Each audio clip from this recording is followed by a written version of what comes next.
Sugar జబ్బు ఉన్నా అది అదుపులోనే ఉంది కదా అని మనలో చాలా మంది నిశ్చింతగా ఉంటుంటారు.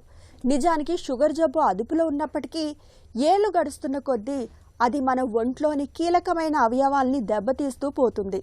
కిడ్నీలు, గుండె, కళ్ళు ఇలా ప్రతి అవయవము కాలం గడుస్తున్న కొద్దీ షుగర్ దాడికి లోనవుతుంటుంది. ముఖ్యంగా షుగర్ మొదలై 10 ఏళ్లు దాటిన వారిలో కిడ్నీల పనితీరు బాగా మందగిస్తూ ఉంటుంది. ఈ పరిస్థితిని డాక్టర్లు డయాబెటిక్ నెఫ్రోపతిగా పిలుస్తారు. కిడ్నీలను దెబ్బతీసి ప్రాణాలను ప్రమాదంలోకి నెట్టే డయాబెటిక్ నెఫ్రోపతి గురించి ఇప్పుడు తెలుసుకుందాం. మన ఇండియాలో కానీ వరల్డ్లో కానీ కిడ్నీ ప్రాబ్లంకి మోస్ట్ కామన్ వచ్చేసి డయాబెటీస్. మన జీవనశైలి మార్పుల వల్ల డయాబెటీస్ అనేది పెరుగుతూ పోతుంది. దానివల్ల ఎక్కువ మంది కిడ్నీ ప్రాబ్లం బారిన పడుతుంటారు. డయాబెటిక్ నెఫ్రోపతి ఒక్కటే కాదు, ఎలాంటి ప్రాబ్లం కిడ్నీకి వచ్చినా కూడా డేంజరే. డయాబెటిక్ నెఫ్రోపతి ఇంకా ఎక్కువ డేంజర్, ఎందుకంటే మన ఇండియాలో కానీ వరల్డ్లో కానీ చూసుకున్నట్టయితే ఎక్కువ మంది దానివల్ల సఫర్ అవుతున్నారు. అదేవిధంగా చిన్న వయసులోనే ఆ డయాబెటిక్ నెఫ్రోపతి బాధన పడుతున్నారు. కాబట్టి డయాబెటిక్ నెఫ్రోపతి గురించి ఎక్కువ మాట్లాడుతుంటాం. అదే ఒక ఎగ్జాంపుల్గా తీసుకొని కిడ్నీ ప్రాబ్లమ్స్కి మాట్లాడుతుంటాం. Prevention is always better than cure. First sugar రాకుండా కాపాడుకోవాలి. అంటే lifestyle changes and lifestyle habits are very very important.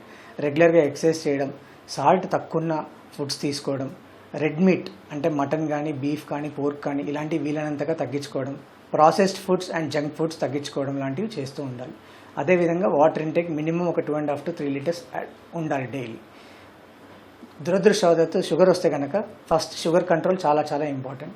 Strict diabetic control me physician అయినా కానీ లేదా ఎండోక్రైనాలజిస్ట్ అయినా కానీ కలిసి strict diabetic control is compulsory. దాంతోపాటు లైఫ్ స్టైల్ చేంజెస్ కూడా కంపల్సరీ. అదేవిధంగా ఒకవేళ కిడ్నీ ప్రాబ్లమ్ స్టార్ట్ అయితే కనుక నెఫ్రాలజిస్ట్ని కలవాలి అండ్ రెగ్యులర్గా స్క్రీనింగ్స్ కంపల్సరీ. అదేవిధంగా ఇప్పుడు వచ్చే చాలా మెడికేషన్స్ కిడ్నీ అండ్ హార్ట్ని ప్రొటెక్ట్ చేసే డయాబెటిక్ మెడికేషన్స్ వస్తున్నాయి.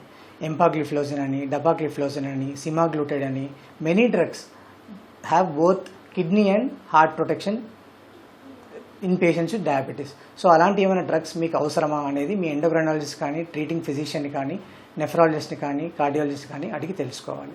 అలాంటివి ఏమైనా ఉంటే మీరు స్టార్ట్ చేసుకొని ప్రివెంట్ చేసుకోవాలి. డయాబెటిక్ నెఫ్రోపతి వల్ల కిడ్నీ ప్రాబ్లమ్ స్టార్ట్ అయిన వాళ్ళకి ఆల్రెడీ డయాబెటీస్ ఉండడం వల్ల ఆ నీరసం కానీ, అలసట కానీ ఎక్కువగా ఉంటుంది.